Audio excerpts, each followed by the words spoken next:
Hello, hello, hello. No one is here, and I'm pulling it up on my computer, so we'll give it just a moment. We'll see who pops on a Friday afternoon.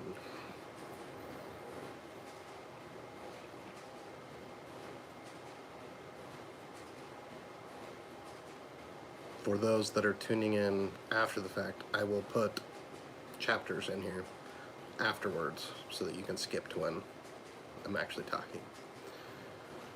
Just need to make sure that it's actually live.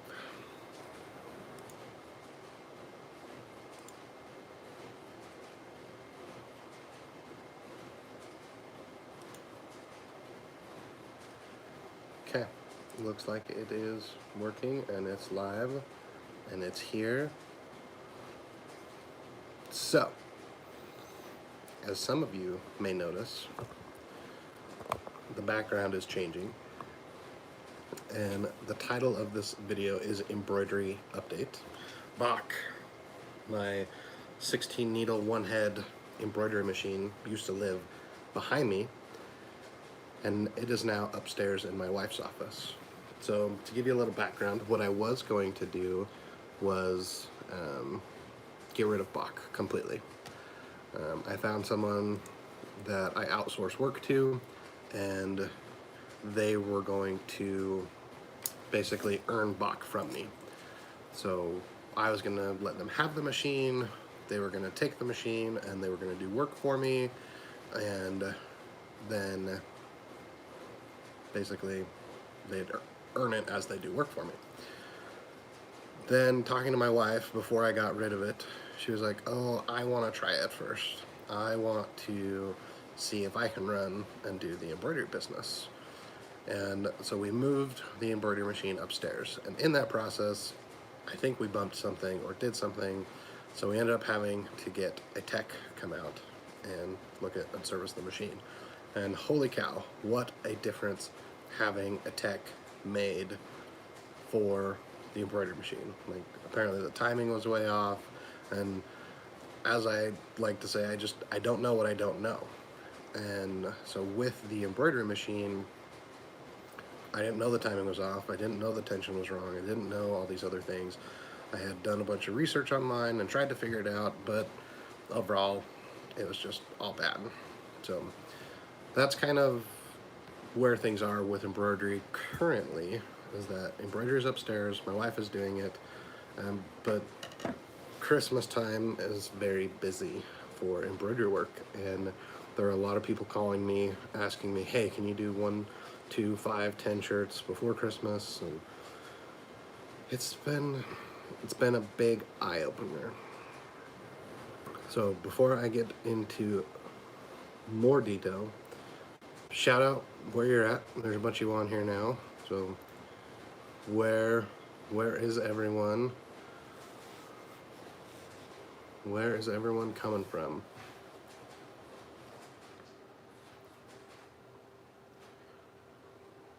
Embroidery machines are a pain to get dialed in, and right now the SWF is locked on. So, okay, only Bob wanted to say that he's in Cleveland. No one else wants to say where they're coming from. At least that's where my comments are. And also, Bob, I owe you a huge apology and an explanation. I'm out of white toner paper, so I need to just find out if you want me to ship the decals before the white toner stuff. So I am very, very, very sorry. I thought that paper would be here by now, but it is not. West Virginia, Nikki, welcome. Okay, so embroidery, I was gonna give up on it. I was gonna completely take it away, but now instead,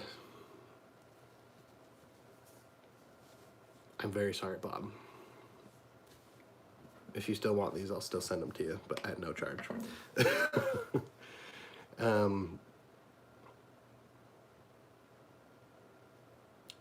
Anyway, I was going to get rid of embroidery. I was going to not do it anymore other than outsourcing it.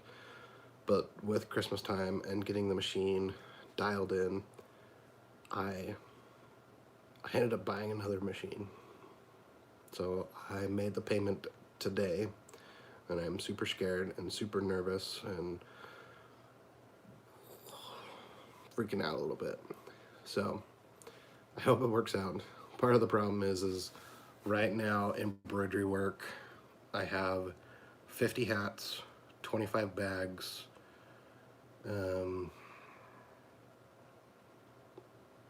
50 combination of jackets and polos, another set of 50 hats. I just got 10 hats. I have another order for 20 backpacks. So yeah, freaking out a little bit because we just have too much work and running a single head. At least the single head I have, it just takes too long. Oh, I also have some beanies and some other hats. And so anyway, I bought another machine, and I did not buy an SWF again. I ended up going with a different brand. After doing some research, this is what I decided would be best for me. I have never seen one in person, so I'm hoping it works out, and I'm a little nervous. But like Nikki has said in the comments, she runs an Amaya, which is not what I bought because it's a different model, but I did buy a Melco. So the plan for now is I'm going to keep the SWF, and the printer stopped, so let's go in there and figure out. So the plan is to keep the SWF and run the Melco, and hopefully we like the Melco better. And if we do, the nice thing about Melcos is you can daisy chain them together. So they're like a multi-head, yet they're a single head, because they are run by a physical computer rather than an onboard computer. So that's what I'm gonna do. The main, I think, reason I liked the Melco over, I looked at getting another SWF, I looked at Bairden, I looked at Tajima, the Melco, because those are really the commercial machines that are available that I'm aware of, at least where I live.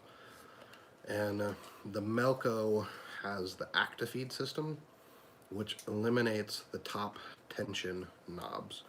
So really you set kind of the tension through the computer, but then it also auto tensions and tensions on the fly while it's sewing, because it will measure the stitch length as it goes in and comes out and does all that, so it will adjust the tensions automatically. And to me that was a big deal, and talking through and doing a bunch of research, that's the reason they're in so many kind of retail and commercial applications, is because of that ActiFeed system.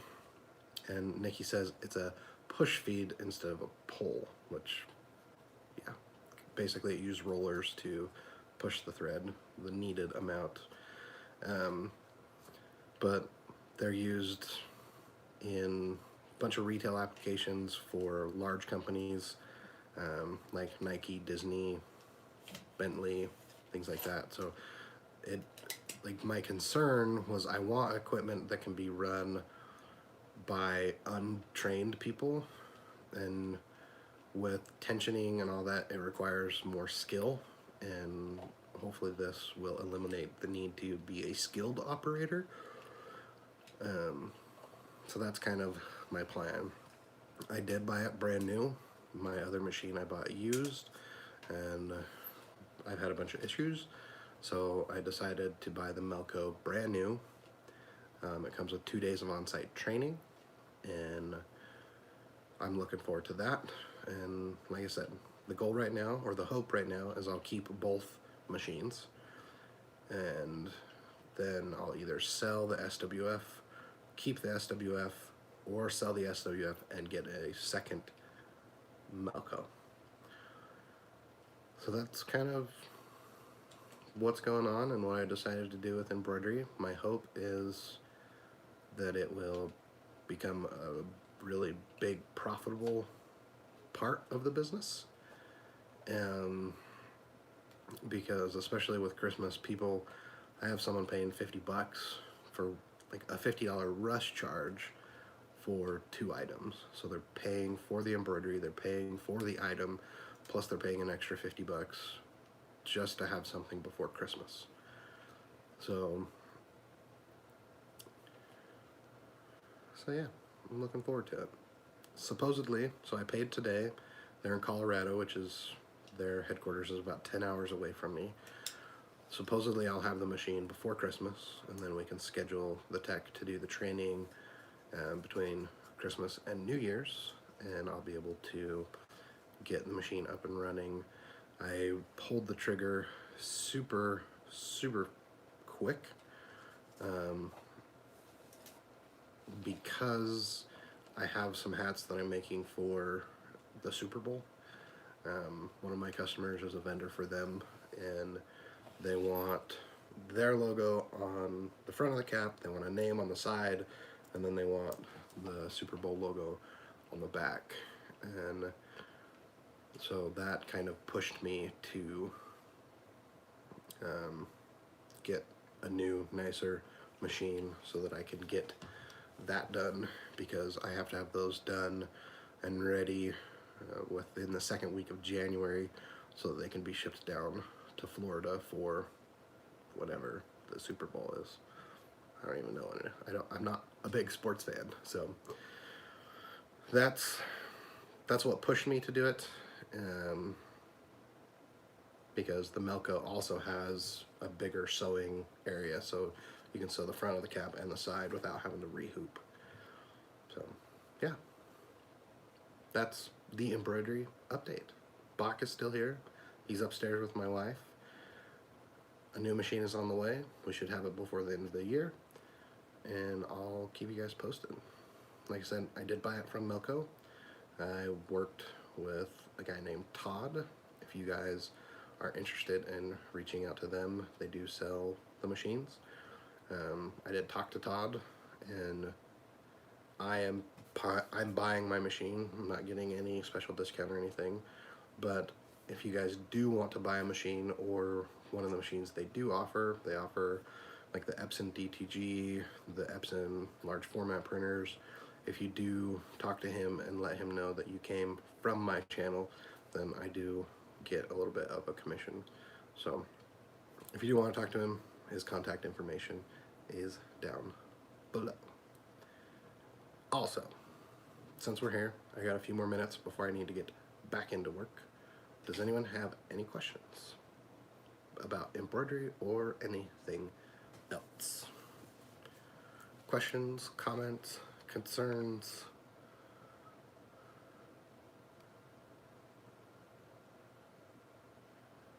Let me know. I'll give you a few minutes to ask. And while you ask, I'm gonna go see why the printer's not printing. I'm printing 5,000 menus.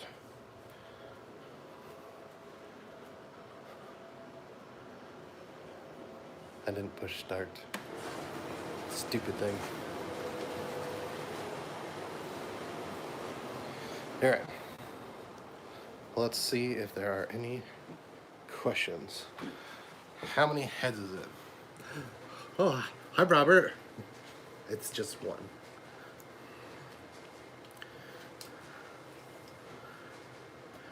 It is a one-head machine. Bob will be happy because then we can do more work.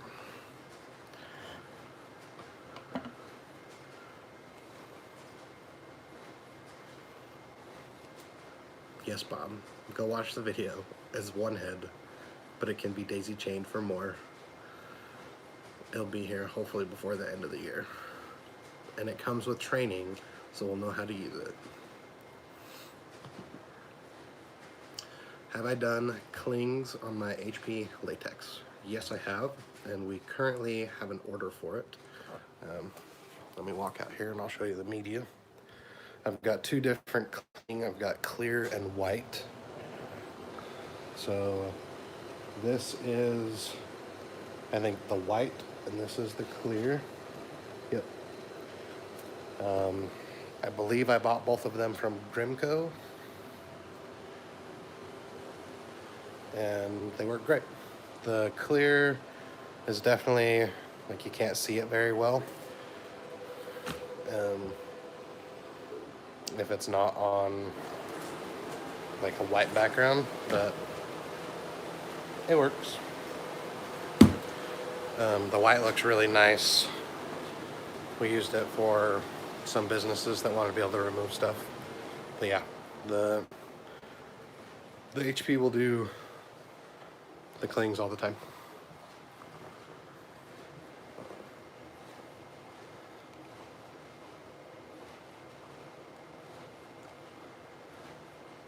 All right. Bob signed up for Grimco through my link. Thanks for doing that. They don't give me any credit, but they're an awesome company to work with. Lots of media. Nikki, let me see if I can find the model numbers or the part numbers for the cling. So it is Grimco IM 3208, and I bought the 54 inch. So Igloo Mary 3208 for the window cling. That is what I bought. So yes, Brightline. Tony asked, would you recommend leasing the machines or saving up? Also, what machine do you use print business cards with? So yes and no. The benefit of leasing is that you don't have to pay it all up front, and you can write it off. You can still write off all equipment that you buy and just pay cash for. But this one I put on a credit card, and I will pay it off in 3 months. So I'm going to use the credit card to finance it over 3 months. I've got a couple of big orders that I was able to get, and between that, the end of the year, and all that fun stuff, I should be able to have it paid off in about 3 months, which for the Milco puts it about $5,000 a month.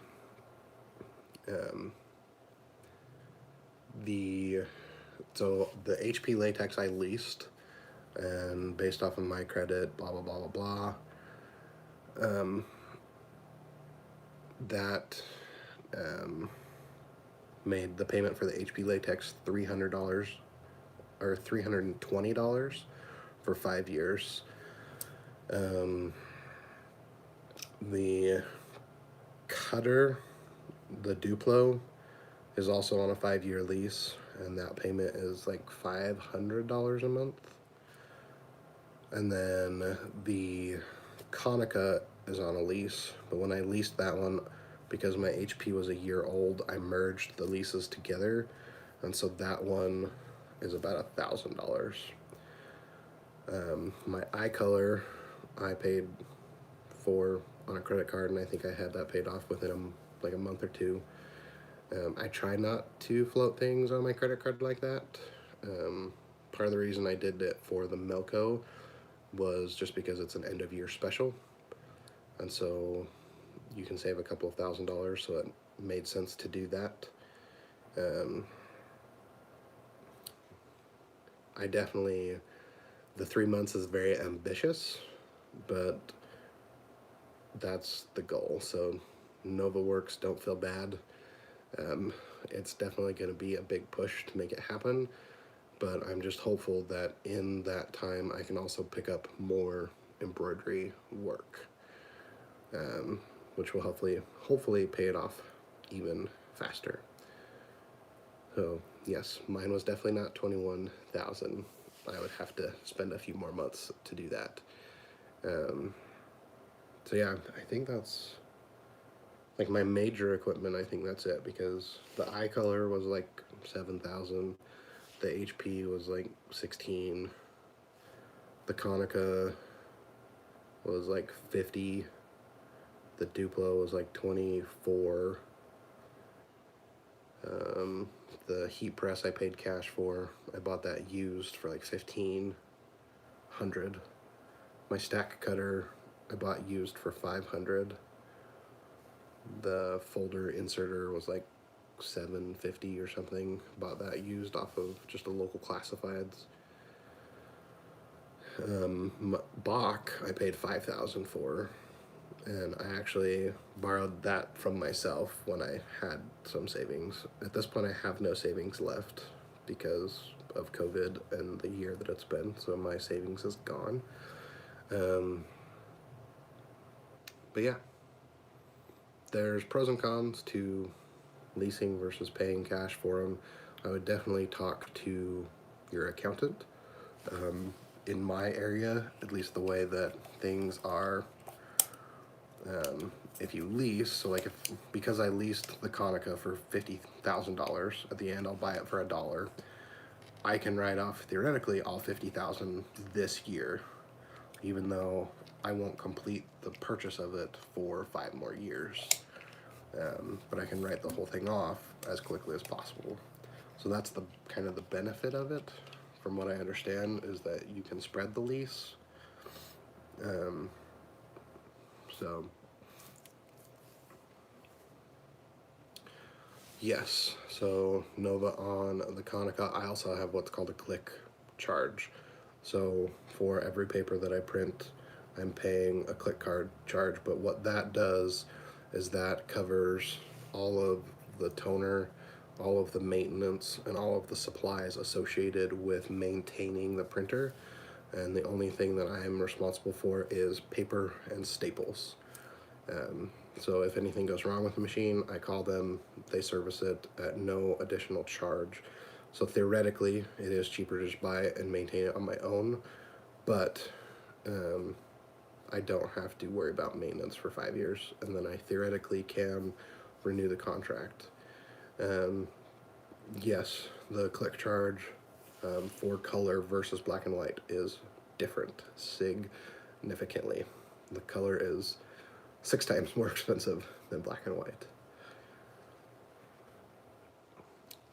Tony, thanks for being here. If you have more questions, feel free to ask them. So, yeah. Any other questions before I go? Just kind of recap for those that are joining that don't rewind. I am keeping Bach for now, my SWF, and I got a Melco. Nova asked which one. I bought the EMT 16X, so the newest version.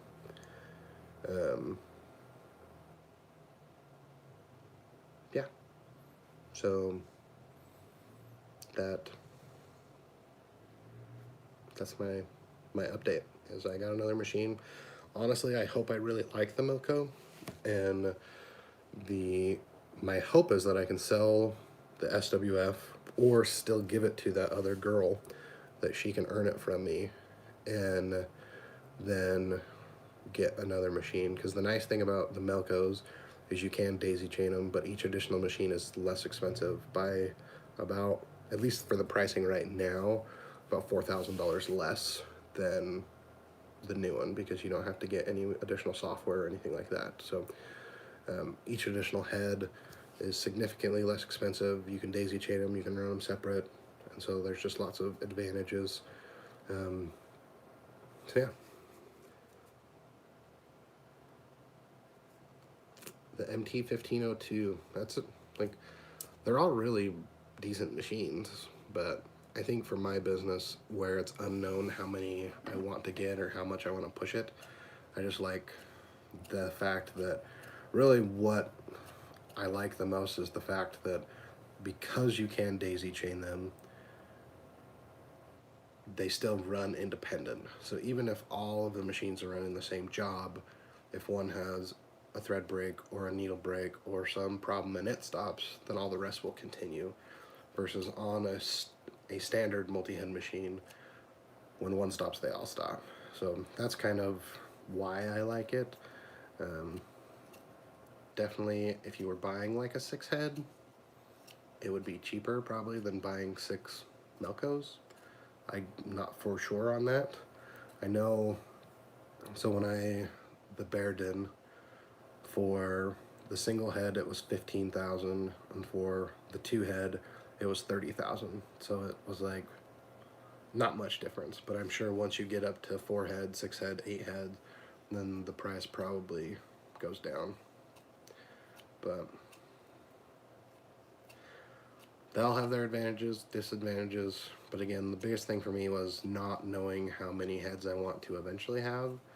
Um, Honestly, so the overall goal is that once we build the shop outside, I will move all of this stuff out there, and then embroidery will be in here. So this will become my wife's office, so she'll have, like, she has a few sewing machines. We'll bring the embroidery out here, but this will be her like office where her computer is and where she has her regular sewing and crafts and things that she wants to do. And then out where the Konica is right now, that's where the embroidery will be. So at least the way that it's set up, it would be really nice, because then one wall can be apparel or items that need to be decorated, and the other wall that has all the power can be the machines. And with that wall and that space, you could probably fit 6 or 8 Melcos down the one wall. Um, so it should be, that's the plan. So I want to push it more. My wife also needs to be a mom. We do homeschool. And so the more machines I can get her, the faster she can do stuff. But hopefully with the Melcos and with the 2 days of training, I can at least be knowledgeable and understanding enough that I can also run them if I need to. So yeah, I do have an email address. You can find it on the About page, or it's ttmakesomething@gmail.com. Again, ttmakesomething@gmail.com. Yes, feel free to ask me questions. Any other questions before I pop off? I told my wife I was going to be 30 minutes and not to vacuum or come out here. It's just about the 30-minute mark. It's amazing just talking what it does. If you can, hit that thumbs up button. Show a little appreciation and love. If you guys are buying anything online, Amazon, Heat Transfer Warehouse, Heat Press Nation, I've got affiliate links down below if you want or feel like using them. No obligation, no hard feelings. It is just nice and appreciated. I also want to thank all of those that do support on Patreon. Let's go ahead and we'll read all those supporters here. So Mateus, Justin, Wendy, Chris, Scott, Christopher, Robert, JR, Bill, Jeff, Kyle, Trevor, Josh, Teresa, Joe, Jeremy, Isaac, Danny, Mike, George, Andrew, and Edward. Thank you for all of you who support at whatever level you support. I appreciate all of you being there. Let's make sure if we have any select signs from the Caribbean. Oof, that would be nice. Right now, it is miserably cold. It is,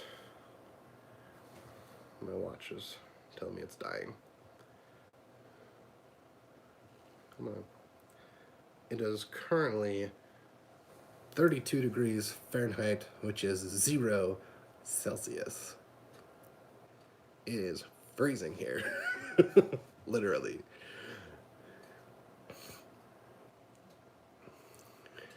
Eric, awesome. I'm glad I could be a little bit of inspiration. I'm glad you were able to start a business. Heat Press Nation, yes, they are running out of stuff fast, so if you want something, make sure you order it soon. But you can, if you want to use my affiliate link, it's just timetomake something.com/HPN. It's the same thing, Heat Transfer Warehouse, timetomake something.com HTW. Tried to make it easier. Speaking of which, This is one of my favorite jokes, and I tell it to my kids all the time. And it won't really make sense because you can't, well, you can kind of respond in the comments. So, what's a pirate's favorite letter?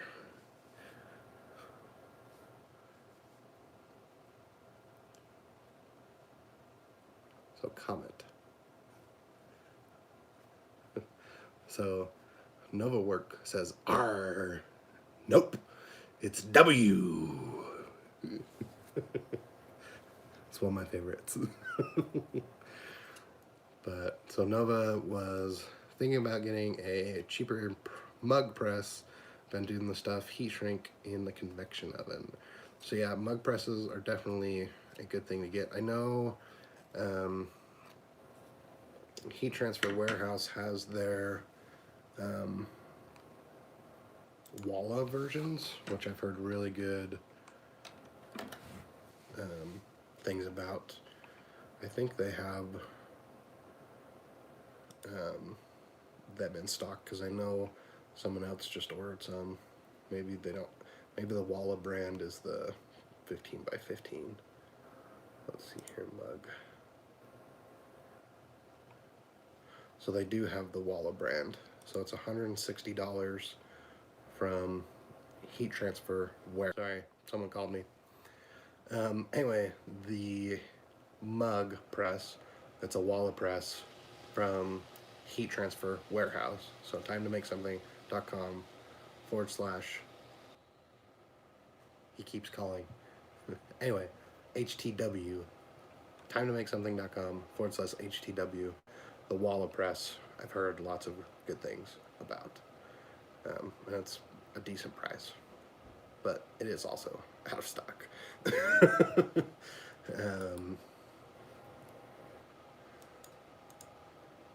Let's see.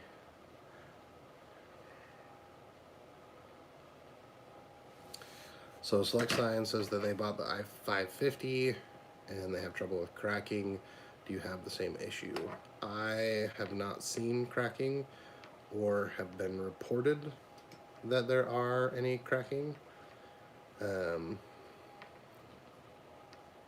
I also do really small designs. Most of them are left chest or shoulders. So I don't know. If you had bigger designs, you might have an issue. I do know that it can sometimes be related to not pressing with enough pressure or pressing with too much pressure. Mancraft Graphics, have you had a hard time sourcing banner material? I have not. Right now I am using the HP branded banner material from LexJet. I bought a 54-inch roll as well as like a 30 something inch. So let's see if they have it in stock. HP 13 ounce.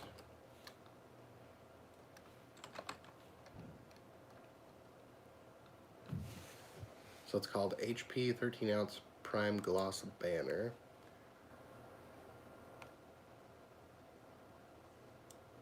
They say they have it in stock.